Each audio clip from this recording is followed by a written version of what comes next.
Gurukul science academy senior secondary school की online class में आपका स्वागत है। फिजिक्स में अपन चैप्टर नंबर 1 का अध्ययन कर रहे थे और इसमें आवेश के मूलभूत गुणधर्मों में 3 मूलभूत गुणधर्मों का अपन ने अध्ययन कर लिया था।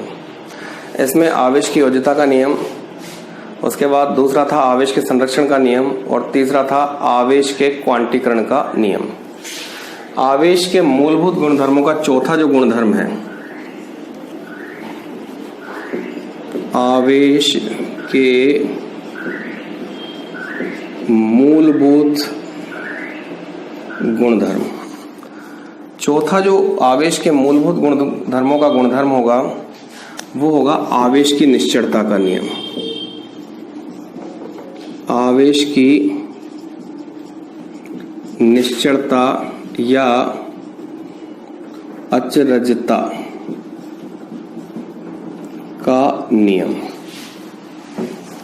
इसमें क्या होगा, कोई भी आवेश यदि है तो उस आवेश का मान क्या है, Q है। आवेश का जो द्रव्यमान है वो m है और आवेश का जो वेग है वो क्या है, v है। ये 3 चीजें हैं। अब यहां पर जो आवेश का वेग होगा उस v का उसके द्रव्यमान पर प्रभाव पड़ेगा, यानी v का m पर प्रभाव पड़ेगा, लेकिन v का q पर कोई प्रभाव नहीं होगा। इसे आवेश की निश्चलता या अचरजता का नियम कहा जाएगा। एक आवेशित कण है जिस पर आवेश का मान Q है, उसका द्रव्यमान क्या है, m है और उसका वेग क्या है, v है। इस कंडीशन में आवेश के वेग का उसके द्रव्यमान पर तो प्रभाव पड़ता है, लेकिन उसके मान पर कोई प्रभाव नहीं पड़ता। अर्थात यदि वेग अधिक होगा तो आवेश का द्रव्यमान बढ़ेगा और वेग यदि कम होगा तो आवेश का द्रव्यमान क्या होगा, घटेगा। इसे आवेश की निश्चलता या अचरजता के नियम के नाम से जाना जाता है। तो इस प्रकार आवेश के 4 मूलभूत गुणधर्मों का अध्ययन कर लिया है। पहला जो मूलभूत गुणधर्म था वो आवेश की योज्यता का नियम, दूसरा था आवेश के संरक्षण का नियम, तीसरा था आवेश के क्वांटीकरण का नियम और चौथा है आवेश की अचरजता या निश्चलता का नियम। इसके बाद एक न्यूमेरिकल है, जैसे 1 कूलाम आवेश यदि है तो उससे निकलने वाले इलेक्ट्रॉन्स की संख्या क्या होगी। यानी एक क्वेश्चन यदि अपन लिखें कि किसी निकाय पर 1 कूलाम आवेश है तो इससे निकलने वाले इलेक्ट्रॉन की संख्या क्या होगी। अब यहां पर 1 कूलाम आवेश में इलेक्ट्रॉन्स की संख्या ज्ञात करनी है। इसके लिए क्वांटीकरण का एक फॉर्मूला है, Q बराबर क्या होता है, Ne। Q का मान 1 कूलाम, N अपने को ज्ञात करना है और E का मान होता है 1.6 गुणा 10⁻⁻19 कूलाम। तो यहां पर N बराबर Q अपॉन E हो जाएगा। Q का मान यहां पर 1 कूलाम होगा, 1.6 10⁻⁻19 कूलाम, ये कट जाएगा। तो N बराबर 10⁻19 बटा 1.6 या N बराबर 10 बटा 1.6 इंटू 10⁻19। हल करेंगे तो 6.25 गुणा 10⁻18 ये संख्या 1 कूलाम आवेश में इलेक्ट्रॉन्स की क्या होगी, प्राप्त होगी। तो किसी निकाय पर यदि 1 कूलाम आवेश है तो उससे निष्कासित इलेक्ट्रॉन्स की संख्या यदि ज्ञात करनी है तो फॉर्मूला काम में लेंगे, Q बराबर Ne। इस फॉर्मूले में N की वैल्यू निकालें तो Q अपॉन E कर देंगे। Q का मान 1 कूलाम और E का मान यहाँ पर 1.6 इंटू 10⁻19 कूलाम होगा। हल करने पर N का मान आएगा 6.25 गुणा 10⁻18। अर्थात 1 कूलाम आवेश में जो इलेक्ट्रॉन्स की संख्या होगी वो संख्या यहां पर कितनी होगी, 6.25 गुणा 10 की घात कितनी होगी, 18 कूलाम प्राप्त होगी। वो कूलाम नहीं होगा, 6.25 गुणा 10 की घात कितना होगा, 18 प्राप्त होगी। संख्यात्मक मान है, इसका कोई मात्रक नहीं होगा। इसके बाद देखें आवेश के मात्रकों की यदि अपन बात करें तो आवेश के कई मात्रक हैं।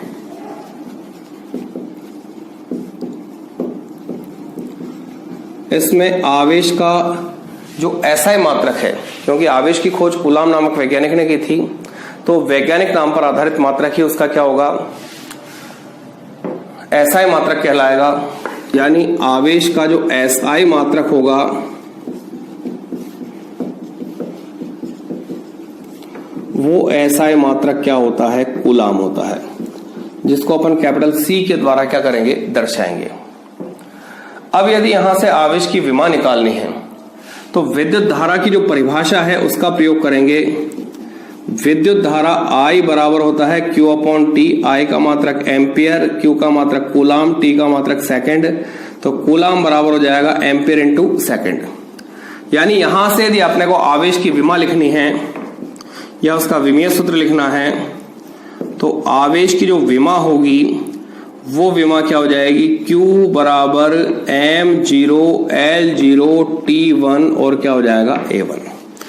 यह आवेश का एक विमीय सूत्र हो जाएगा। इसके बाद आवेश के अन्य मात्रकों की यदि बात करें तो ये मात्रक यहां पर इसका SI मात्रक है और इस मात्रक को ही यहां पर MKS पद्धति का मात्रक भी कहा जाता है। आवेश के CGS पद्धति के मात्रक की यदि हम बात करें तो आवेश का CGS मात्रक विद्युत क्षेत्र के लिए अलग होगा और चुंबकीय क्षेत्र के लिए क्या होगा, अलग होगा।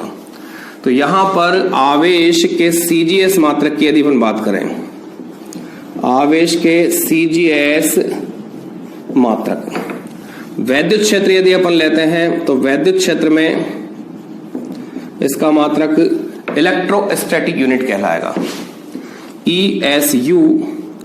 इसकी फुल फॉर्म क्या होगी, इलेक्ट्रोस्टैटिक यूनिट। शॉर्ट में इसको स्टेट कूलाम भी कह सकते हैं और इसका एक अन्य नाम फ्रैंकलिन भी हो सकता है। फ्रैंकलिन को अपन FR के द्वारा क्या करेंगे, व्यक्त करेंगे। यह आवेश का CGS पद्धति का मात्रक होगा और आवेश के CGS पद्धति के मात्रक और आवेश के MKS पद्धति के मात्रक की यदि तुलना करें तो एक कूलाम में 3 गुणा 10⁹ और क्या होते हैं, ESU होते हैं। और ये जो CGS पद्धति का मात्रक ESU कह दें, चाहे फ्रैंकलिन कह दें, चाहे स्टेट कूलाम कह दें, चाहे इलेक्ट्रोस्टैटिक यूनिट कह दें, यह आवेश का एक सबसे छोटा मात्रक होता है। विद्युत क्षेत्र के लिए आवेश का ही मात्रक होगा।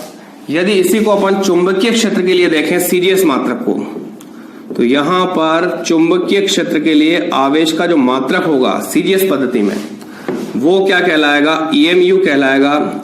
यानी इसको अपन इलेक्ट्रो मैग्नेटिक यूनिट कहेंगे। एक जो EMU होगा उसमें 1/10 क्या होंगे, कूलाम होंगे।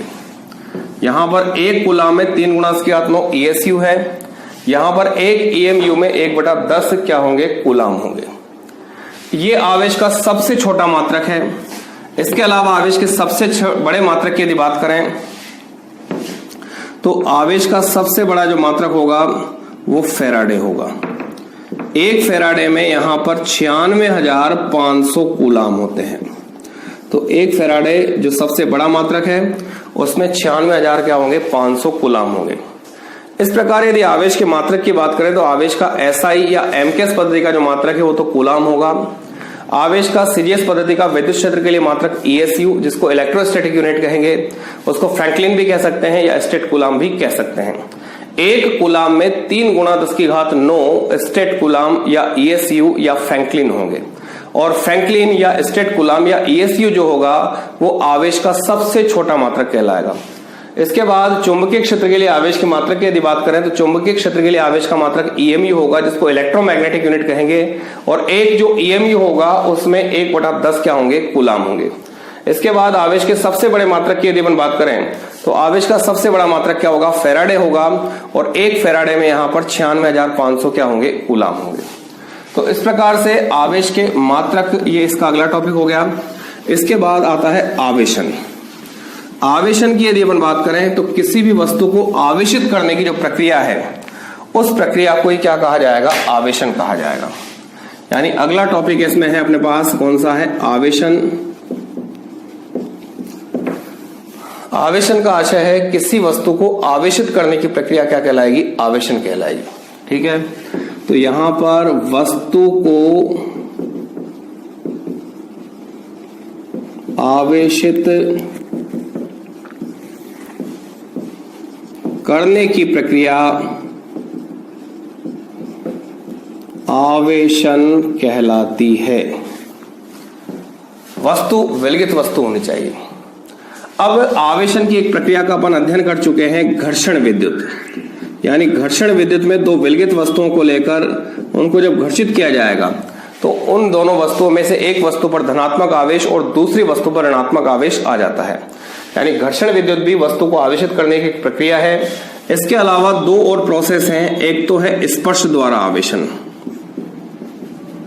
इसमें एक विलगित निकाय लेंगे और दूसरे एक आवेशित छड़ को लिया जाएगा, और तीसरा है अपने पास प्रेरण द्वारा आवेशन। इसमें भी एक विलगित निकाय होगा और दूसरी क्या होगी, आवेशित छड़ होगी। तीनों में डिफरेंस क्या है कि घर्षण विद्युत में तो दोनों कैसे निकाय लेंगे, विलगित निकाय लेंगे, और दोनों विलगित निकायों को परस्पर घर्षित करने पर एक वस्तु पर धनात्मक और दूसरी वस्तु पर ऋणात्मक आवेश आ जाता है। यानी घर्षण के द्वारा वस्तुएं क्या हो जाती हैं, आवेशित हो जाती हैं। इसके बारे में अपन पढ़ चुके हैं और यह कहलाएगा घर्षण विद्युत। इसके बाद जो दूसरी चीज है वो है स्पर्श द्वारा आवेशन, और तीसरी चीज है अपने पास प्रेरण द्वारा आवेशन। यदि स्पर्श द्वारा आवेशन की अपन बात करें, स्पर्श द्वारा आवेशन, तो इस प्रोसेस में क्या होगा, अपने पास एक विलगित निकाय है। इस निकाय पर नेट चार्ज का मान क्या है, 0 है। ठीक है, अब यहां पर एक आवेशित छड़ को लिया, इस आवेशित छड़ पर जैसे प्लस क्यू आवेश है, ये अपने पास क्या हो गई, एक आवेशित छड़ हो गई। अब करना क्या है कि इस विलगित निकाय से इस आवेशित छड़ को क्या करा दिया, अपन ने स्पर्श करा दिया। जैसे ही विलगित निकाय से आवेशित छड़ को स्पर्श कराया जाएगा तो आवेशित छड़ से आवेश का विलगित निकाय में क्या होगा, स्थानांतरण होगा।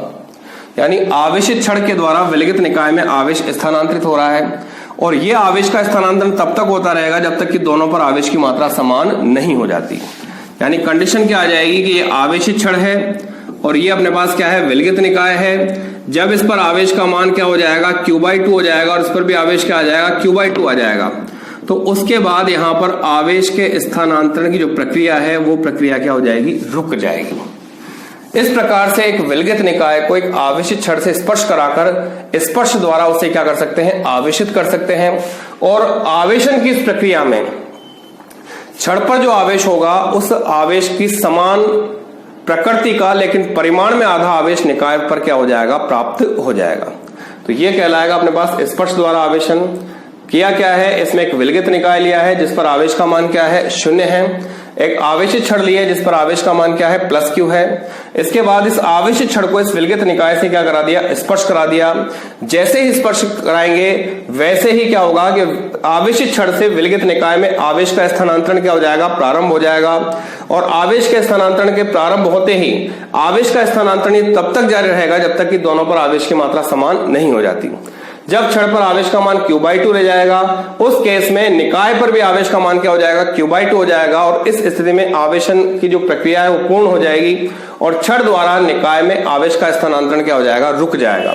इसके बाद छड़ और निकाय दोनों को जब पृथक पृथक करेंगे तो यहां पर छड़ पर भी आवेश क्या होगा, Q/2 होगा, और निकाय पर भी आवेश क्या होगा, Q/2 होगा। यानी स्पर्श द्वारा आवेशन की जो प्रक्रिया है उस प्रक्रिया में यहां पर छड़ के समान प्रकृति का लेकिन परिमाण में आधा आवेश निकाय पर आ जाएगा। इसे कहा जाएगा स्पर्श द्वारा आवेशन। दूसरा आवेशन का जो प्रकार है तीसरा, वो क्या है अपने पास, प्रेरण द्वारा आवेशन। प्रेरण द्वारा यदि आवेशन की बात करें, प्रेरण द्वारा आवेशन, इसमें भी एक आवेशित छड़ लेंगे और दूसरा क्या लेंगे अपन, विलगित निकाय लेंगे। तो ये अपने पास एक विलगित निकाय हो गया। इस विलगित निकाय पर नेट चार्ज का मान क्या है, 0 है। इसके अंदर जितना धनात्मक आवेश होगा उतनी ही मात्रा में इसके अंदर क्या होगा, ऋणात्मक आवेश होगा। यहां पर ये अपने पास क्या हो गई, एक आवेशित छड़ हो गई, आवेशित छड़, और ये क्या हो गया, एक विलगित निकाय हो गया। इस पर आवेश का मान क्या है अपने पास, प्लस है, तो मान लिया ये धनात्मक रूप से आवेशित एक छड़ हो गई जिस पर प्लस क्यू चार्ज है, इस पर 0 चार्ज है। अब प्रेरण द्वारा आवेशन की जो प्रक्रिया है उसमें विलगित जो निकाय है उस निकाय के पास में आवेशित छड़ को अपन ले जाएं, ठीक है। आवेशित छड़ को जब विलगित निकाय के पास ले गए, ठीक, तो उस केस में विलगित निकाय में जो धनात्मक ऋणात्मक आवेश समान मात्रा में विद्यमान है तो उसमें छड़ की विपरीत प्रकृति का आवेश तो छड़ के पास वाले भाग पर एकत्र हो जाएगा और छड़ के समान प्रकृति का आवेश निकाय के अंदर छड़ से दूर वाले भाग पर क्या होगा, एकत्र हो जाएगा। यानी ये जो प्लस आवेश छड़ को लाए हैं तो इस भाग पर तो यहां पर ऋणात्मक आवेश आ जाएगा और दूर वाले भाग पर धनात्मक आवेश क्या हो जाएगा, पहुंच जाएगा। तो विलगित निकाय अब भी विलगित निकाय के रूप में ही है और ये एक आवेश छड़ है, यहां पर केवल पास लाना है, उसको स्पर्श नहीं कराना है।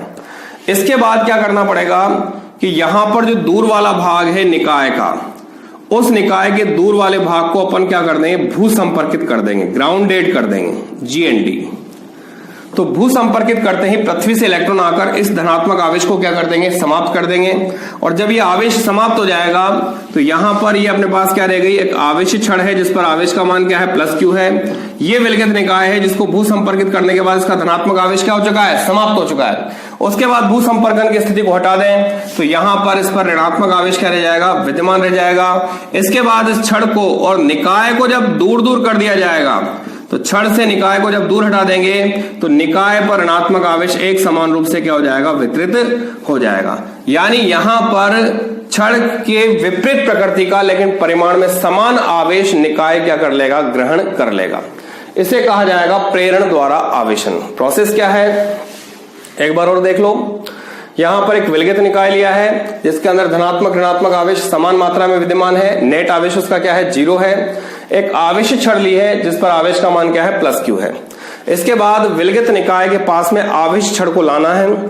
जैसे ही आवेशित छड़ निकाय के पास में आएगी तो निकाय पर छड़ की विपरीत प्रकृति का आवेश छड़ के पास वाले, निकाय के अंदर छड़ के पास वाले भाग में, ठीक है, और छड़ की समान प्रकृति का आवेश निकाय के अंदर छड़ से दूर वाले भाग में क्या हो जाएगा, एकत्र हो जाएगा। इसके बाद छड़ से दूर वाले निकाय के भाग को भू संपर्कित कर दें तो पृथ्वी से इलेक्ट्रॉन्स आकर इस धनात्मक आवेश को यहां पर समाप्त कर देंगे और इस प्रकार से निकाय पर भू संपर्कन की स्थिति को हटाने के बाद केवल एक ऋणात्मक आवेश क्या रह जाएगा, विद्यमान रह जाएगा। छड़ और निकाय दोनों को जब पृथक पृथक कर देंगे तो निकाय पर जो ऋणात्मक आवेश होगा वो एक समान रूप से क्या हो जाएगा, वितरित हो जाएगा।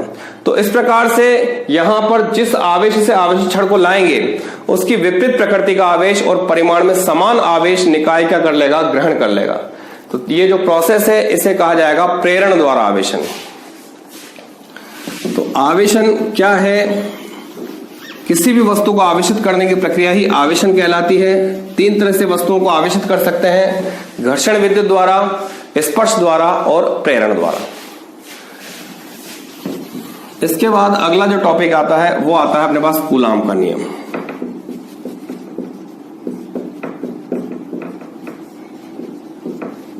कूलाम एक वैज्ञानिक है और उन्होंने स्थिर बिंदुवत आवेशों के मध्य लगने वाले बल के संबंध में एक नियम दिया था। नियम क्या था कि एक स्थिर बिंदुवत आवेश कौन सा है, Q1 है। इससे कुछ दूरी पर एक दूसरा स्थिर बिंदुवत आवेश क्या रख दिया, Q2 रख दिया। दोनों आवेशों के बीच की दूरी क्या है, R है। अब यहां पर इन दोनों आवेशों के मध्य लगने वाला जो बल होगा वो बल यहां पर F जो होगा वो दोनों आवेशों के गुणनफल के कैसा होगा, समानुपाती होगा।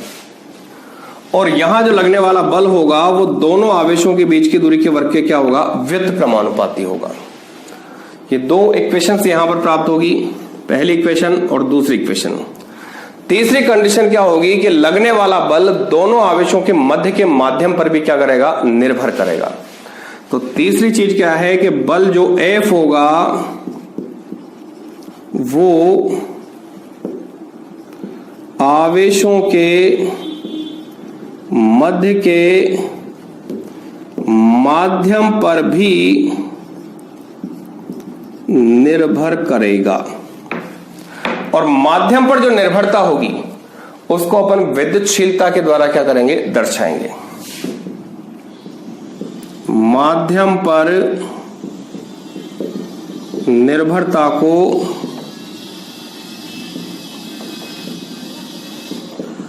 वैद्युतशीलता द्वारा दर्शाते हैं। मेनली तो ये दो हैं, तीसरी ये कंडीशन है, यानी दो स्थिर बिंदुवत आवेश यदि एक दूसरे से कुछ दूरी पर विद्यमान हैं तो उन आवेशों के मध्य लगने वाला आकर्षण या प्रतिकर्षण प्रकार का जो बल होगा वो दोनों आवेशों के गुणनफल के समानुपाती होगा। दोनों आवेशों के बीच की दूरी r के वर्ग के क्या होगा, व्युत्क्रमानुपाती होगा। और बल F आवेशों के मध्य के माध्यम पर भी क्या करेगा, निर्भर करेगा। माध्यम पर निर्भरता को वैद्युतशीलता के द्वारा क्या करेंगे, अपन दर्शाएंगे। तो यहां से अपन ये देखें तो इन दोनों समीकरणों को एक साथ लिखें तो F समानुपाती क्या आ जाएगा, Q1 Q2 अपॉन क्या आ जाएगा, R स्क्वायर, या F बराबर क्या आ जाएगा, K Q1 Q2 अपॉन क्या आ जाएगा, R स्क्वायर। यहां जो K है ये K क्या कहलाएगा, समानुपाती नियतांक होगा। और इस समानुपाती नियतांक जो K है, इस K समानुपाती नियतांक को यहां पर कूलाम नियतांक कहेंगे।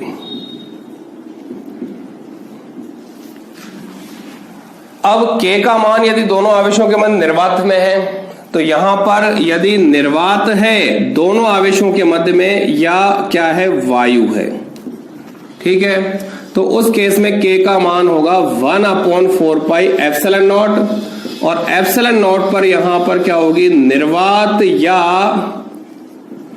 वायु की वैद्युतशीलता कहलाएगी। तो एप्सिलॉन नॉट यहां पर निर्वात या वायु की क्या कहलाएगी, वैद्युतशीलता होगी।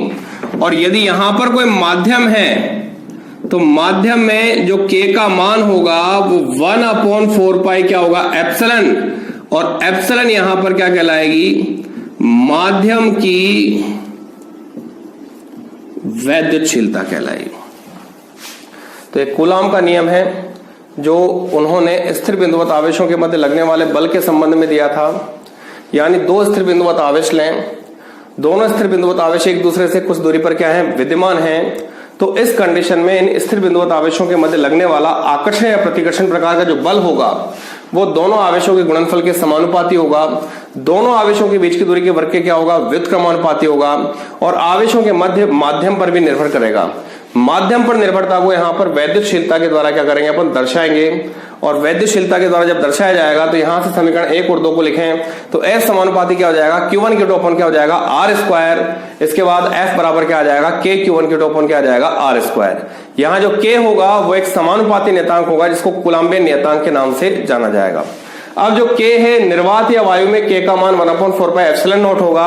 और जो एप्सिलॉन नॉट होगा उसे यहां पर निर्वात या वायु की वैद्युतशीलता कहेंगे। जबकि माध्यम के केस में K का मान 1/4 कितना हो जाएगा, 4 पाई एप्सिलॉन हो जाएगा। और यहां जो एप्सिलॉन होगी वो यहां पर माध्यम की वैद्युतशीलता कहलाएगी।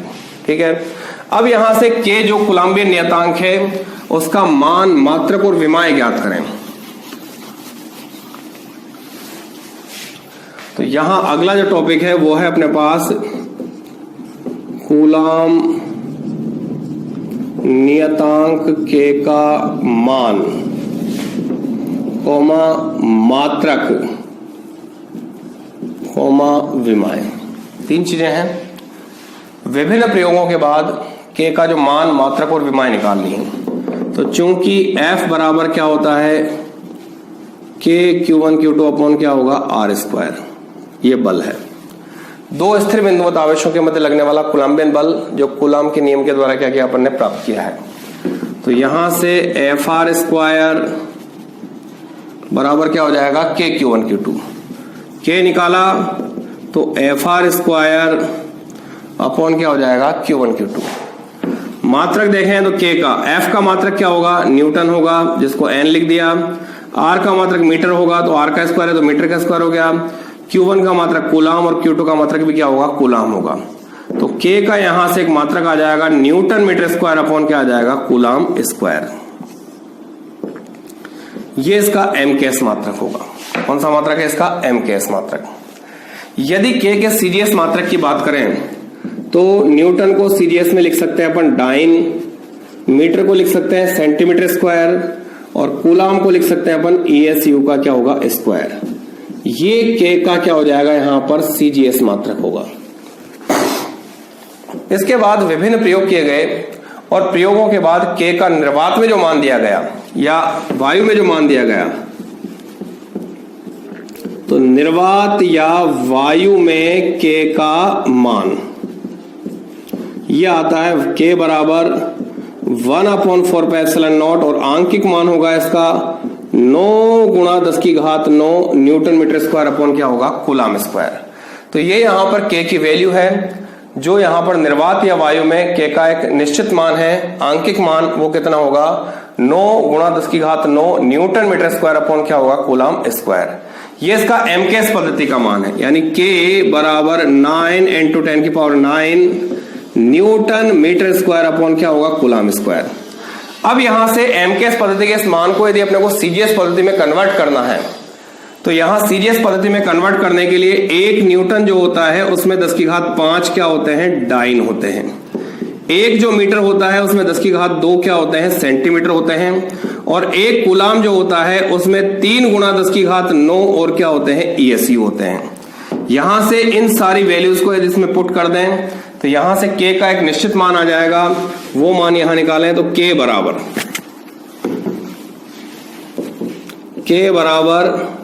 9 गुणा 10⁹, ठीक है। अब न्यूटन है तो न्यूटन को 10⁵ और क्या लिख दिया डाइन, ठीक है। इसके बाद क्या है मीटर का स्क्वायर है, तो मीटर स्क्वायर को अपन क्या लिख सकते हैं 10⁵ सेंटीमीटर का स्क्वायर अपॉन कूलाम का स्क्वायर है तो 3 गुणा 10⁵ और ईएसयू का क्या हो जाएगा स्क्वायर। तो के बराबर 9 गुणा 10⁵ 9 गुणा 10⁵ गुणा 10⁴ बटा 9 गुणा 10⁸ स्क्वायर किया तो 3 का स्क्वायर 9, 10⁵ का स्क्वायर 10⁵ कितना हो जाएगा 18। तो यहां से क्या आ जाएगा डाइन सेमी स्क्वायर अपॉन क्या हो जाएगा ईएसयू स्क्वायर। ये मात्रक इसका सीजीएस मात्रक हो गया। अब यहां से देखें तो 9 से 9 कट जाएगा, 9 और 5 14 और 4 कितनी हो गई 18, 18 से 18 10⁵ कट जाएगी, तो यहां से 1 और क्या आ जाएगा डाइन सेमी स्क्वायर अपॉन क्या आ जाएगा ईएसयू स्क्वायर। यानी यहां से अपन कह सकते हैं जो के है कूलाम नियतांक के का सीजीएस पद्धति में जो मान होगा वो 1 डाइन सेंटीमीटर स्क्वायर अपॉन क्या हो जाएगा ईएसयू स्क्वायर हो जाएगा। तो एमकेएस में तो इसका मान कितना होगा निर्वात या वायु के लिए 9 गुणा 10⁹ newton metre square upon coulomb square होगा, लेकिन सीजीएस जो पद्धति होगी उसमें के का निर्वात या वायु के लिए जो मान होगा वो कितना होगा 1 डाइन सेंटीमीटर स्क्वायर अपॉन क्या हो जाएगा ईएसयू स्क्वायर हो जाएगा। तो इस प्रकार से इसका मान निकाल लिया, इसका मात्रक निकाल लिया। अब इसके बाद इसकी विमाएं ज्ञात करनी है, यानी कैपिटल के जो कूलाम नियतांक है उसकी विमा यदि ज्ञात करनी है तो इसके फॉर्मूले का प्रयोग करें या इसके मात्रक का प्रयोग करें। तो यहां से देखें अपन के का जो मात्रक होता है वो होता है न्यूटन मीटर स्क्वायर अपॉन क्या होता है कूलाम स्क्वायर होता है। न्यूटन को अपन लिख सकते हैं यहां पर m1 L1 T-2 यानी बल का विमीय सूत्र ये वाला होगा। मीटर का लंबाई है तो लंबाई के लिए यहां क्या हो जाएगा L1 हो जाएगा। कूलाम है तो कूलाम को यहां से क्या लिख सकते हैं अपन A1 और क्या लिख सकते हैं T1 लिख सकते हैं। तो यहां से यदि हल करें इसको तो K बराबर m1 L1 T-2 metre square है तो L1 का क्या हो गया स्क्वायर हो गया, और नीचे क्या हो गया कूलाम स्क्वायर है तो A1 T1 का भी क्या हो गया यहां पर स्क्वायर हो गया। यहां से इसको यदि हल करते हैं तो एक K का जो मान आएगा वो m1 L1 T-2 L2 और नीचे आ जाएगा यहां पर A2 और T2, तो यानी K का जो मान आएगा वो m1 L3 T-4 और A-2 ये इसका क्या हो जाएगा विमीय सूत्र हो जाएगा। यानी कैपिटल K जो है कूलाम नियतांक उसकी जो विमाएं हैं वो विमाएं यहां पर m1 L3 T-4 और क्या हो जाएगी A-2 हो जाएगी। तो ये यहां पर कूलाम नियतांक कैपिटल K का मान हो गया, मात्रक हो गया और उसकी क्या हो गई विमाएं हो गई।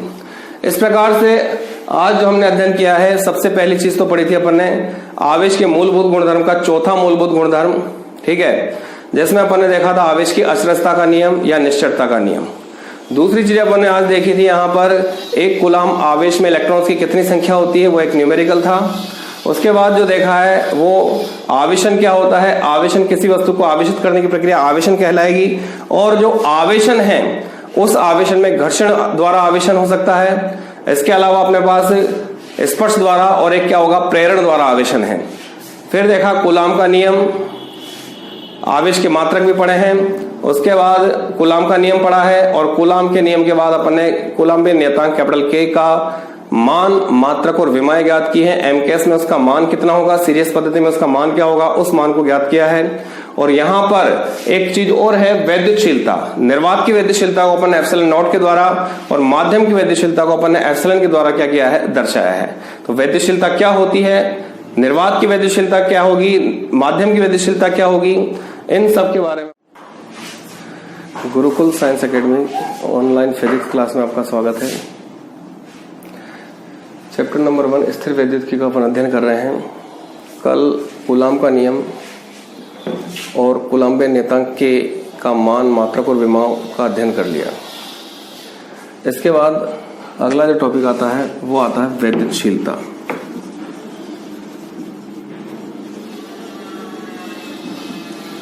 वैद्युतशीलता की यदि हम बात करें तो वैद्युतशीलता को, निर्वात की वैद्युतशीलता को एप्सिलॉन नॉट के द्वारा और माध्यम की वैद्युतशीलता को एप्सिलॉन के द्वारा क्या है, दर्शाया गया था। यानी निर्वात की वैद्युतशीलता एप्सिलॉन नॉट है तो माध्यम की वैद्युतशीलता क्या है, एप्सिलॉन है। वैद्युतशीलता क्या होती है, दो स्थिर बिंदुवत आवेशों के मध्य निर्वात या वायु या किसी माध्यम को दर्शाने वाला जो फैक्टर होगा या जो राशि होगी, उस राशि को क्या कहा जाएगा, वैद्युतशीलता कहेंगे। अब अपन ने कल देखा था कि जो के है उस के का निर्वात में जो मान होता है वो 1/4 पाई एप्सिलॉन नॉट होता है। तो यहां से यदि एप्सिलॉन नॉट निकाला तो 1/4 पाई और क्या आ जाएगा, के आ जाएगा। ये मान किस में है, निर्वात में है। और के बराबर 1/4 पाई एप्सिलॉन, ये मान किसी माध्यम में होगा। तो यहां से एप्सिलॉन बराबर 1/4 पाई क्या आ जाएगा, क्या आ जाएगा। यानी ये कह सकते हैं कि निर्वात की वैद्युतशीलता या किसी माध्यम की वैद्युतशीलता का जो मात्रक होगा वो मात्रक 4 पाई एक मात्रकहीन राशि है, के मात्रक के क्या होगा, व्युत्क्रम होगा। यानी यहां से अपन लिख सकते हैं एप्सिलॉन या एप्सिलॉन नॉट का मात्रक। इस मात्रक की यदि अपन बात करें तो यहां पर ये मात्रक के मात्रक के रिवर्स होगा, यानी 1 न्यूटन मीटर स्क्वायर अपॉन क्या होगा, कूलाम स्क्वायर, या यहां से लिख सकते हैं कूलाम स्क्वायर बटा न्यूटन मीटर स्क्वायर। तो यहां पर एप्सिलॉन या एप्सिलॉन नॉट का जो मात्रक होगा वो मात्रक क्या हो जाएगा, कूलाम स्क्वायर बटा न्यूटन मीटर स्क्वायर हो जाएगा। अब यहां से विभिन्न प्रयोगों के बाद निर्वात की वैद्युतशीलता एप्सिलॉन नॉट का जो एक निश्चित मान ज्ञात किया गया है, तो वो निश्चित मान यहां पर एप्सिलॉन नॉट बराबर कितना होता है, 8.85 गुणा 10⁻12 कूलाम स्क्वायर बटा क्या हो जाएगा, न्यूटन मीटर स्क्वायर। ये निर्वात की या वायु की वैद्युतशीलता कहलाती है और इसका एक निश्चित जो मान होगा वो 8.85 गुणा 10⁻12 कूलाम स्क्वायर अपॉन क्या होगा, न्यूटन मीटर स्क्वायर होगा। ये मान प्रयोगों के बाद ज्ञात किया गया है। तो ये जो टॉपिक है ये विद्युतशीलता है। विद्युतशीलता क्या होती है उसके बारे में यदि समझें तो सबसे मेन बात है कि दो स्थिर बिंदुवत आवेशों के मध्य जो माध्यम की उपस्थिति है उसको दर्शाने वाली जो राशि होगी उस राशि को क्या कहा जाएगा, विद्युतशीलता कहा जाएगा।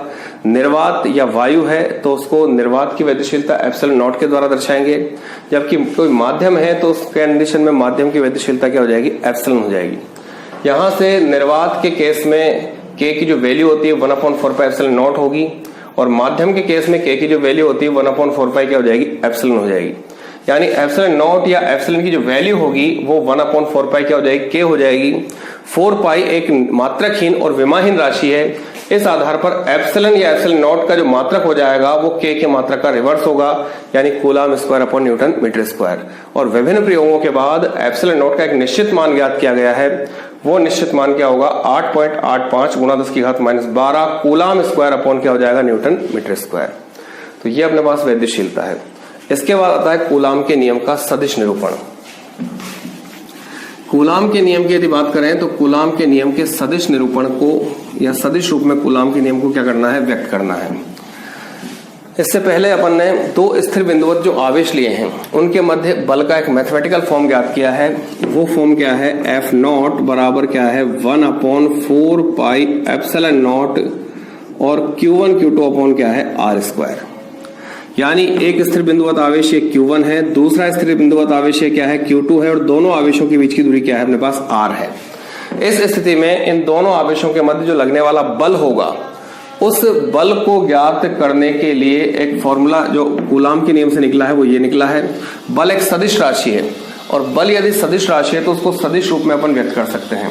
यदि ये दोनों आवेश समान प्रकृति के हैं, दोनों या तो प्लस प्लस हैं या दोनों कैसे हैं माइनस माइनस हैं, तो लगने वाला बल यहाँ पर प्रतिकर्षण प्रकार का होगा। और उस बल को यदि वेक्टर फॉर्म में लिखना है तो वेक्टर फॉर्म इसका हो जाएगा F वेक्टर बराबर 1/4 पाई एप्सिलॉन नॉट और ये हो जाएगा Q1 Q2 upon R square और क्या हो जाएगा R कैप।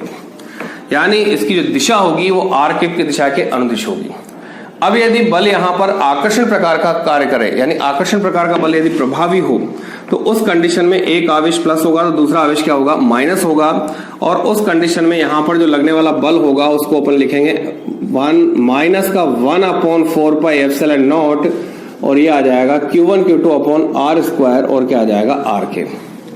यहां से देखें तो ये बल का सदिश रूप है और माइनस चिन्ह जो सदिश रूप में आएगा तो वो यहां पर आकर्षण प्रकार के बल को दर्शाएगा। और बल को सदिश रूप में लिखते समय यदि चिन्ह प्लस आता है तो आवेशों के मध्य लगने वाला बल यहां पर कैसा होगा, प्रतिकर्षण प्रकार का होगा। यानी बल आकर्षण और प्रतिकर्षण प्रकार का कैसा भी हो सकता है। परिमाण उस केस में दोनों का क्या रहेगा, समान रहेगा। यानी परिमाण में आकर्षण या प्रतिकर्षण को अदिश रूप में लिखें तो उसको व्यक्त करना संभव नहीं है, लेकिन जब उसको सदिश रूप में लिखा जाएगा तो सदिश रूप में लिखते समय बल पर वेक्टर लग रहा है तो यहां पर चिन्ह यदि धनात्मक है तो उस केस में लगने वाला बल कैसा होगा, यहां पर प्रतिकर्षण प्रकृति का होगा। और सदिश रूप में लिखते समय बल पर यदि वेक्टर लग रहा है और चिन्ह कैसा है आगे माइनस है तो बल यहां पर किस प्रकार का होगा, आकर्षण प्रकार का होगा। यानी बल प्रतिकर्षण प्रकार का भी हो सकता है जब दोनों आवेश समान प्रकृति के हों, और बल आकर्षण प्रकार का भी हो सकता है जब दोनों आवेश यहां पर कैसे हों, विपरीत प्रकृति के हों। अब यदि कूलाम के नियम को सदिश रूप में क्या करना है, निरूपित करना है, तो उसका जो प्रोसेस होगा, तो अगला जो टॉपिक है अपने पास वो है कूलाम नियम का सदिश निरूपण। कूलाम नियम का सदिश निरूपण। इसमें क्या किया अपन ने, एक स्थिर बिंदुवत आवेश क्या लिया, Q1 लिया। इसका मूल बिंदु O के सापेक्ष स्थिति सदिश क्या हो गया, R1 वेक्टर हो गया। दूसरा स्थिर बिंदुवत आवेश क्या लिया, Q2 लिया। इसका मूल बिंदु O के सापेक्ष स्थिति सदिश कौन सा हो गया, R2 वेक्टर हो गया। यानी दो आवेशों का एक निकाय है जिसमें एक आवेश कौन सा है, Q1 है और दूसरा आवेश कौन सा है, Q2 है। अब यहां पर जो दोनों आवेश लिए हैं इनके मूल बिंदु O के सापेक्ष स्थिति सदिश कौन से हो गए, R1 वेक्टर और R2 वेक्टर हो गए। अब यदि इन दोनों आवेशों के बीच की दूरी देखें तो इस बीच की दूरी को अपन यहां पर R12 वेक्टर भी लिख सकते हैं। R12 वेक्टर का मतलब क्या होगा, R1 वेक्टर माइनस ऑफ क्या होगा, R2 वेक्टर। इसी प्रकार से इसको अपन R21 वेक्टर भी लिख सकते हैं, तो ये R2 वेक्टर माइनस ऑफ क्या हो जाएगा, R1 वेक्टर। यानी दोनों के बीच की जो दूरी है सदिश रूप में वो अलग अलग रूप में उसको व्यक्त करेंगे, लेकिन जब दिशात्मक रूप में उसको अलग अलग दृष्टि से व्यक्त किया जाएगा। लेकिन जब वो दूरी के रूप में यानी एक अदिश रूप में व्यक्त करेंगे तो यहां से मॉडुलस ऑफ R12 वेक्टर बराबर मॉडुलस ऑफ क्या हो जाएगा, R21 वेक्टर। यानी modulus of R1 vector minus R2 vector बराबर एक modulus of R2 vector minus क्या होगा, R1 वेक्टर। ये यहां पर इनका अदिश फॉर्म है। यानी अदिश रूप में दोनों दूरियां कैसी होगी, समान होगी, लेकिन सदिश रूप में ये क्या होगी, यहां पर अलग अलग रूप में क्या होगी, प्राप्त होगी। यानी यहां पर दिशा को दर्शाया गया है और यहां पर दिशा का कोई महत्व नहीं है।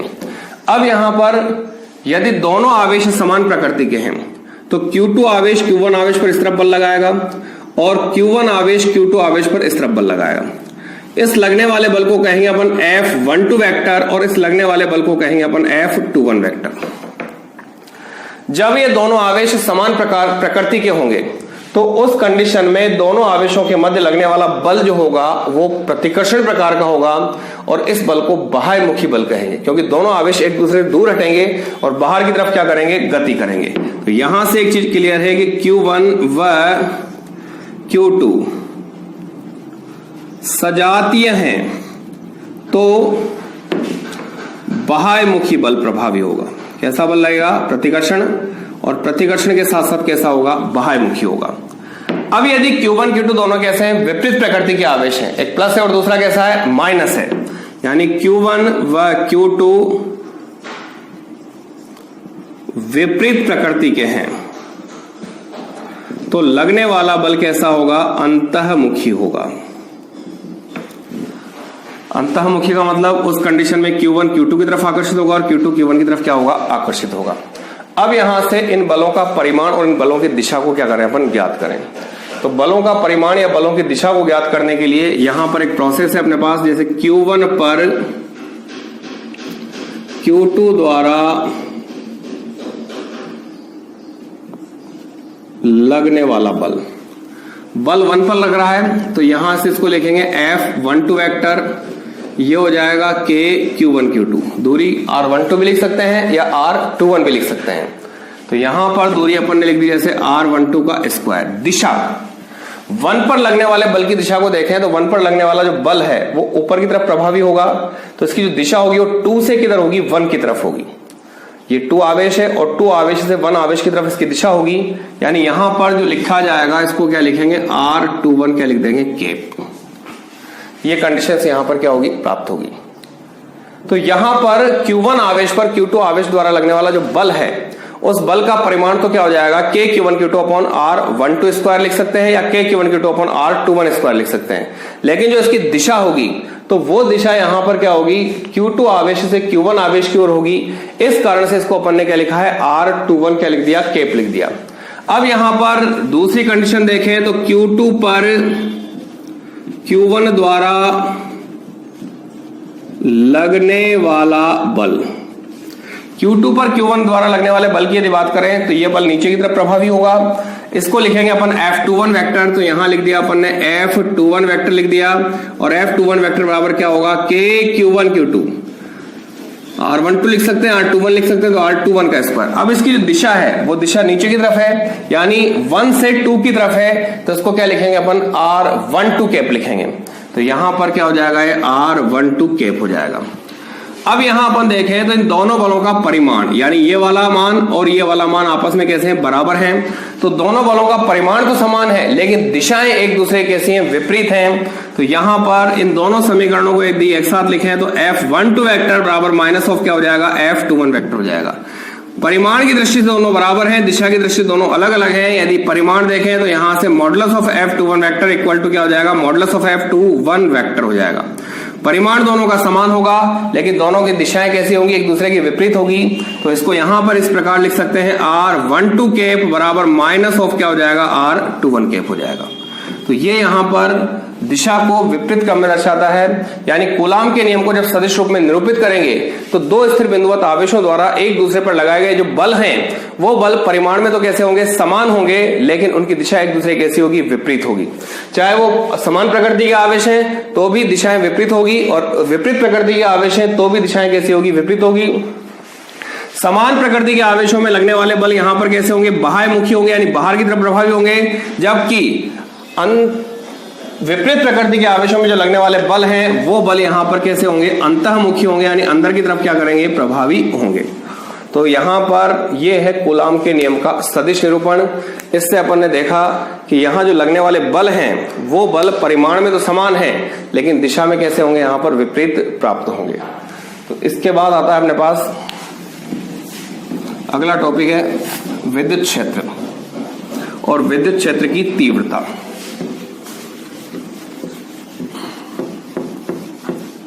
विद्युत क्षेत्र या विद्युत क्षेत्र की तीव्रता को पढ़ने से पहले एक परीक्षण आवेश या टेस्टिंग चार्ज के बारे में जानेंगे। तो परीक्षण आवेश क्या होता है वो देखें। परीक्षण आवेश जिसको अपन कहेंगे टेस्टिंग चार्ज, यानी एक ऐसा आवेश जिसका परिमाण बहुत कम हो, इसको एकांक मान सकते हैं या अल्प परिमाण वाला कोई आवेश मान सकते हैं। अल्प परिमाण वाला एक धनात्मक आवेश लें, उसका अपना कोई विद्युत क्षेत्र नहीं होगा लेकिन दूसरे आवेश के विद्युत क्षेत्र का उस पर क्या पड़ेगा? प्रभाव पड़ेगा। तो यहां पर परीक्षण आवेश की यदि बात करें तो वह अल्पतम धनात्मक आवेश या एकांक आवेश जिसका अपना कोई विद्युत क्षेत्र नहीं होगा, लेकिन दूसरे आवेश के विद्युत क्षेत्र के द्वारा क्या होगा, वो प्रभावित होगा। जिसका अपना कोई विद्युत क्षेत्र नहीं होगा, लेकिन दूसरे आवेश के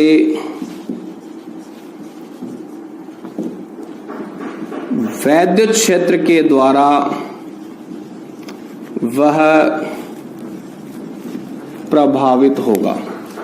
तो इस प्रकार के आवेश को क्या कहा जाएगा, परीक्षण आवेश। सिंबल रूप में, संकेत रूप में इसको अपन Q0 के द्वारा क्या करेंगे, व्यक्त करेंगे। मैथमेटिकल दृष्टि से इसको यदि लिखें तो लिखने का तरीका होगा लिमिट Q0 टेंड्स टू 0 और यहां क्या लिखेंगे, Q0। ये यहां पर परीक्षण आवेश कहलाएगा। क्या कहलाएगा, ये परीक्षण आवेश कहलाएगा। यानी एक अल्पतम धनात्मक आवेश या एक एकांक आवेश जिसका अपना तो कोई विद्युत क्षेत्र नहीं होगा, लेकिन दूसरे स्थिर बिंदुवत आवेश के विद्युत क्षेत्र के द्वारा क्या होगा, वो प्रभावित होगा। तो इस प्रकार के आवेश को क्या कहा जाएगा, यहां पर परीक्षण आवेश के नाम से जाना जाएगा। परीक्षण आवेश एकांक आवेश है, लेकिन इसका मान 1 कूलाम नहीं होगा, ये ध्यान रखना है, क्योंकि 1 कूलाम आवेश में इलेक्ट्रॉन्स की जो संख्या होती है वो 6.25 गुणा 10 की घात कितनी हो जाएगी, 18 हो जाएगी। तो परीक्षण आवेश एक अल्पतम धनात्मक आवेश होगा जिसका अपना कोई विद्युत क्षेत्र संभव नहीं होगा। इसके बाद आता है विद्युत क्षेत्र और विद्युत क्षेत्र की तीव्रता। तो विद्युत क्षेत्र की यदि अपन बात करें तो एक स्थिर बिंदुवत आवेश लें, उसके चारों ओर का एक निश्चित एरिया लें। उस निश्चित एरिया में यदि किसी परीक्षण आवेश को लाया जाएगा तो वो परीक्षण आवेश वहां पर आकर्षण या प्रतिकर्षण प्रकार के बल को क्या करेगा, अनुभव करेगा। तो उस निश्चित एरिया को क्या कहेंगे अपन, विद्युत क्षेत्र कहेंगे। यानी ये अपने पास Q हो गया, एक स्थिर बिंदुवत आवेश हो गया। तो Q क्या चीज है, स्थिर बिंदुवत और आवेश है। इसके चारों ओर का ये एरिया हो गया। इस एरिया में यदि किसी परीक्षण आवेश को अपन लाएंगे, ये धनात्मक है तो प्रतिकर्षण बल अनुभव करेगा, और यदि ऋणात्मक है तो वो आकर्षण प्रकार के बल को क्या करेगा, अनुभव करेगा। यदि यहां पर कोई परीक्षण आवेश रखा हुआ है तो इस पर कोई बल प्रभावी नहीं होगा। यदि परीक्षण आवेश यहां पर रखा हुआ है तो इस केस में इस पर इस तरफ क्या होगा, बल प्रभावी होगा। यानी किसी भी स्थिर बिंदुवत आवेश के चारों ओर का वो क्षेत्र जिसमें किसी परीक्षण आवेश को लाने पर यदि परीक्षण आवेश बल को अनुभव करे, तो इस कंडीशन में उस निश्चित क्षेत्र को क्या कहेंगे अपन, विद्युत क्षेत्र कहेंगे। ये क्षेत्र कहलाएगा विद्युत क्षेत्र। इसके बाद विद्युत क्षेत्र की तीव्रता की यदि अपन बात करें तो स्थिर बिंदुवत आवेश के विद्युत क्षेत्र में किसी परीक्षण आवेश पर जो लगने वाला बल है, उस बल को ही क्या कहा जाएगा, विद्युत क्षेत्र की तीव्रता कहेंगे। यानी अगला जो टॉपिक आता है वो टॉपिक है अपने पास विद्युत क्षेत्र की तीव्रता। और विद्युत क्षेत्र की तीव्रता की यदि अपन बात करें तो एक स्थिर बिंदुवत आवेश लें, और उस स्थिर बिंदुवत आवेश के विद्युत क्षेत्र में किसी परीक्षण आवेश पर जो लगने वाला बल होगा, जैसे अपने पास ये एक स्थिर बिंदुवत आवेश क्या हो गया, Q हो गया। Q क्या चीज है, स्थिर बिंदुवत और आवेश। इससे r दूरी पर ये बिंदु क्या लिया अपन ने, P लिया। बिंदु P स्थिर बिंदुवत आवेश के विद्युत क्षेत्र में विद्यमान है। अब बिंदु P पर यदि अपन कोई परीक्षण आवेश Q0 रखेंगे तो इस Q0 पर एक बल लगेगा। लगने वाला बल इस दिशा में होगा, इसको कह दिया अपन ने F वेक्टर। ठीक है, तो यहां पर परीक्षण आवेश पर जो लगने वाला बल है, उस बल को ही क्या कहा जाएगा, विद्युत क्षेत्र की तीव्रता कहेंगे। यानी विद्युत क्षेत्र की तीव्रता को अपन E वेक्टर के द्वारा व्यक्त करेंगे, और E वेक्टर बराबर क्या हो जाएगा, F वेक्टर अपॉन क्या हो जाएगा, Q0।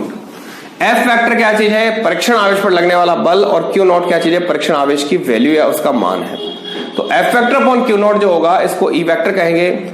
इसको इस फॉर्म में भी लिख सकते हैं, यहां से लिमिट Q0 टेंड्स टू क्या होगा, 0, और F वेक्टर अपॉन क्या हो जाएगा, Q0। तो ये यहां पर विद्युत क्षेत्र की तीव्रता कहलाएगी। और ये एक सदिश राशि है, इसकी दिशा परीक्षण आवेश पर लगने वाले बल की दिशा के क्या होगी, अनुदिश होगी। यानी यहां पर जो एफ वेक्टर होगा, उस एफ वेक्टर की जो दिशा है उस दिशा में ही क्या होगा, विद्युत क्षेत्र की तीव्रता ई वेक्टर की भी क्या होगी, दिशा होगी। यानी ई वेक्टर व एफ वेक्टर दोनों समान दिशा में होंगे, दोनों किस दिशा में है, यहां पर समान दिशा में होंगे। तो यहां पर ई वेक्टर की दिशा एफ वेक्टर की दिशा की क्या होगी, अनुदिश होगी। तो डेफिनेशन क्या हो जाएगी विद्युत क्षेत्र की तीव्रता की, किसी स्थिर बिंदुवत आवेश के विद्युत क्षेत्र में किसी परीक्षण आवेश पर जो लगने वाला बल है, उस बल को ही क्या कहा जाएगा, विद्युत क्षेत्र की तीव्रता कहा जाएगा। मैथमेटिकल फॉर्म में इसको लिखेंगे तो ई वेक्टर बराबर क्या हो जाएगा, एफ वेक्टर अपॉन क्या हो जाएगा, क्यू नॉट हो जाएगा। यहां से इसको लिख सकते हैं limit q nought tends to 0 और एफ वेक्टर अपॉन क्या हो जाएगा, क्यू नॉट हो जाएगा। अब इसके बाद यदि विद्युत क्षेत्र की तीव्रता का मात्रक और विमाएं ज्ञात करनी है तो यहां से अपन देखें कि E बराबर क्या है अपने पास, F अपॉन क्या है, क्यू नॉट है। F क्या चीज है, बल है, और बल का मात्रक क्या होगा, न्यूटन होगा। क्यू नॉट क्या चीज है, आवेश है, परीक्षण आवेश है, तो इसका मात्रक क्या होगा, कूलाम होगा। तो यहां से लिख सकते हैं कि विद्युत क्षेत्र की तीव्रता E का जो मात्रक होगा वो मात्रक क्या हो जाएगा, न्यूटन अपॉन क्या हो जाएगा, कूलाम हो जाएगा। यहां से इसकी यदि विमा निकालना चाहें तो विमा निकालने का प्रोसेस होगा कि E की विमा यदि अपने को ज्ञात करनी है तो यहां से न्यूटन को अपन क्या लिख सकते हैं, m1 L1 T-2, और कूलाम को क्या लिख सकते हैं अपन, A1 और क्या लिख देंगे, T1 लिख देंगे। तो यहां से इसकी जो विमा आ जाएगी वो क्या आ जाएगी, m1 L1 T-3 और A माइनस क्या हो जाएगा, 1 हो जाएगा। यानी विद्युत क्षेत्र की तीव्रता E का जो विमीय सूत्र होगा वो विमीय सूत्र क्या हो जाएगा, m1 L1 T-3 और A माइनस क्या हो जाएगा, 1 हो जाएगा। इसके अलावा विद्युत क्षेत्र की तीव्रता का एक अन्य मात्रक और हो सकता है, वो क्या होगा, जैसे अपने पास दो चालक प्लेटें हैं, एक चालक प्लेट क्या है, A है, दूसरी चालक प्लेट क्या है, B है। इन दोनों चालक प्लेटों के बीच की दूरी कितनी है, यहां पर D है। दोनों चालक प्लेटें यदि हैं तो एक धनात्मक दूसरी ऋणात्मक, या एक उच्च विभव पर होगी और दूसरी कैसी होगी, निम्न विभव पर होगी। उस कंडीशन में इन दोनों चालक प्लेटों के मध्य का जो विभवांतर होगा वो विभवांतर क्या है अपने पास, V है। D तो क्या हो गई दूरी, विभवांतर क्या हो गया, V। तो विद्युत क्षेत्र की तीव्रता जो E होगी वो यहां पर विभवांतर अपॉन दूरी यानी V अपॉन D के अनुपात के तुल्य होगी। तो E बराबर क्या आ जाएगा, V अपॉन D। V का मात्रक क्या होगा यहां पर, वोल्ट, और दूरी का मात्रक क्या होगा, मीटर। तो विद्युत क्षेत्र की तीव्रता का एक अन्य मात्रक क्या हो जाएगा, वोल्ट प्रति मीटर हो जाएगा। क्या हो जाएगा इसका एक अन्य मात्रक, वोल्ट प्रति मीटर हो जाएगा। यानी विद्युत क्षेत्र की तीव्रता के दो मात्रक हो गए, या तो न्यूटन प्रति कूलाम या फिर दूसरा कौन सा होगा, वोल्ट प्रति मीटर होगा। विमा इसकी रहेगी m1 L1 T-3 और A माइनस क्या होगी, 1 होगी। इसके बाद अगला जो टॉपिक आता है इसमें वो है किसी स्थिर बिंदु आवेश के कारण किसी बिंदु पर विद्युत क्षेत्र की तीव्रता का सूत्र ज्ञात करना है। कोई बिंदु आवेश लें और उस बिंदु आवेश से r दूरी पर एक बिंदु लें जिस पर विद्युत क्षेत्र की तीव्रता का मान या सूत्र ज्ञात करना है। तो उसका प्रोसेस क्या होगा, जैसे अपने पास ये एक स्थिर बिंदुवत आवेश क्या हो गया, Q हो गया। तो ये हो गया अपने पास स्थिर बिंदुवत आवेश जो A बिंदु पर विद्यमान है। इसके विद्युत क्षेत्र में r दूरी पर ये बिंदु कौन सा हो गया, P, जहां अपन ने परीक्षण आवेश क्या रख दिया, Q रख दिया, Q नॉट रख दिया।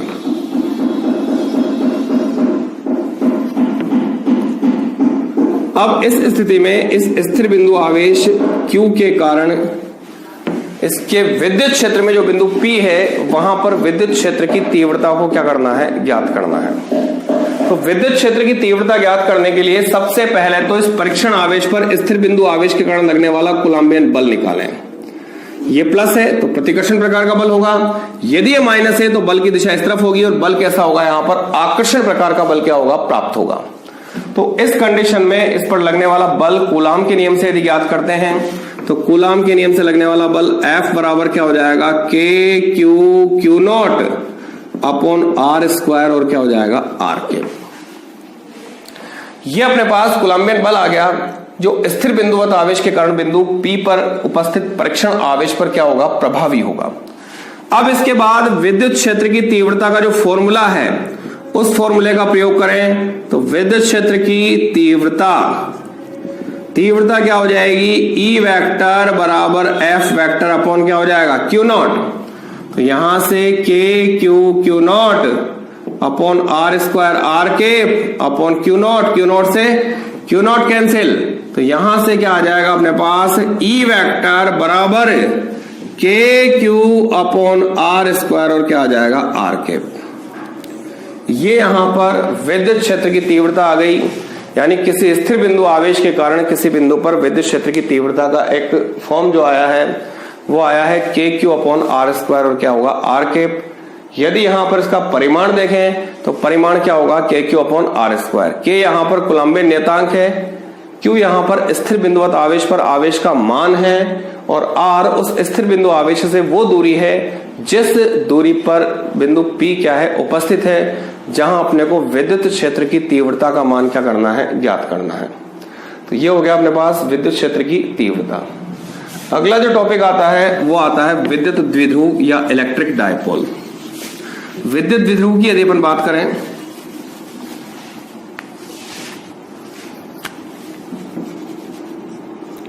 विद्युत द्विध्रुव, इसे कहेंगे इलेक्ट्रिक डायपोल।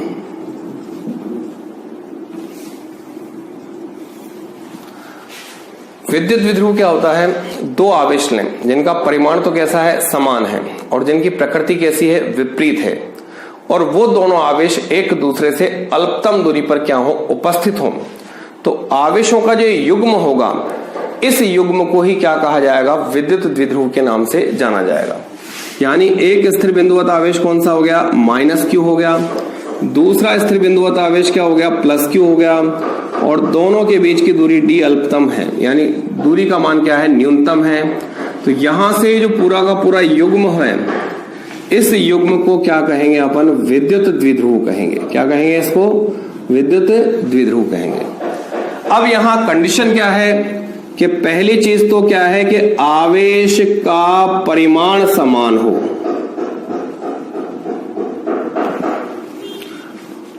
और आवेशों की प्रकृति विपरीत हो। आवेशों का परिमाण समान हो, आवेशों की प्रकृति विपरीत हो, और आवेशों के मध्य दूरी अल्पतम हो।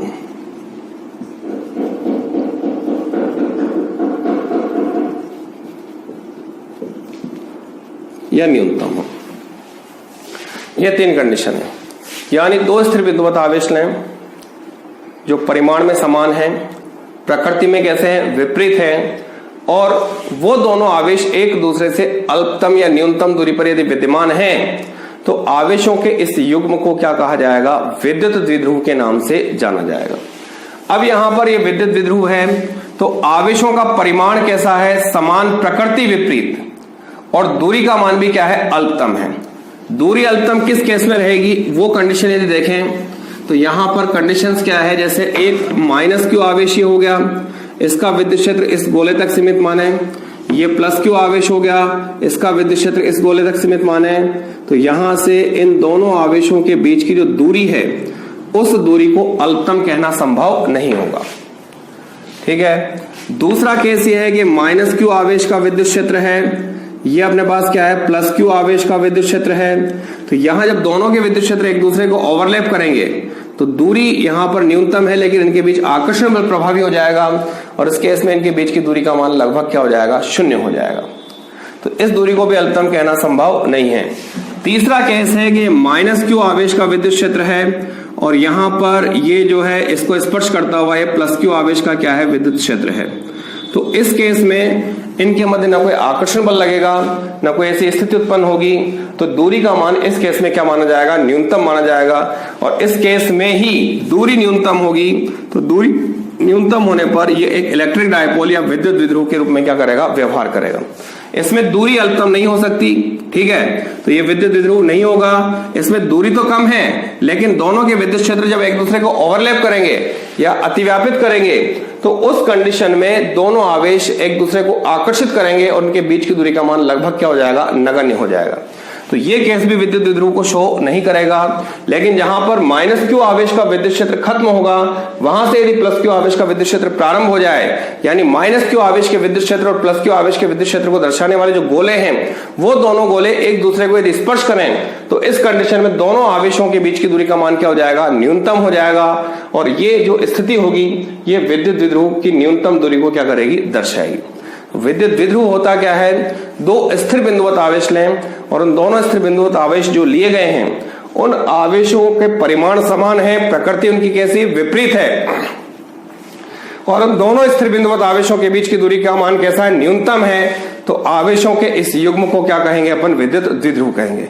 यानी विद्युत द्विध्रुव की डेफिनेशन लिखें तो परिमाण में समान और प्रकृति में विपरीत दो ऐसे आवेश जिनके मध्य की दूरी का मान क्या हो? अल्पतम हो। तो इस प्रकार की जो युक्ति है या इस प्रकार का जो युग्म है, उस युग्म को क्या कहा जाएगा? विद्युत द्विध्रुव कहा जाएगा।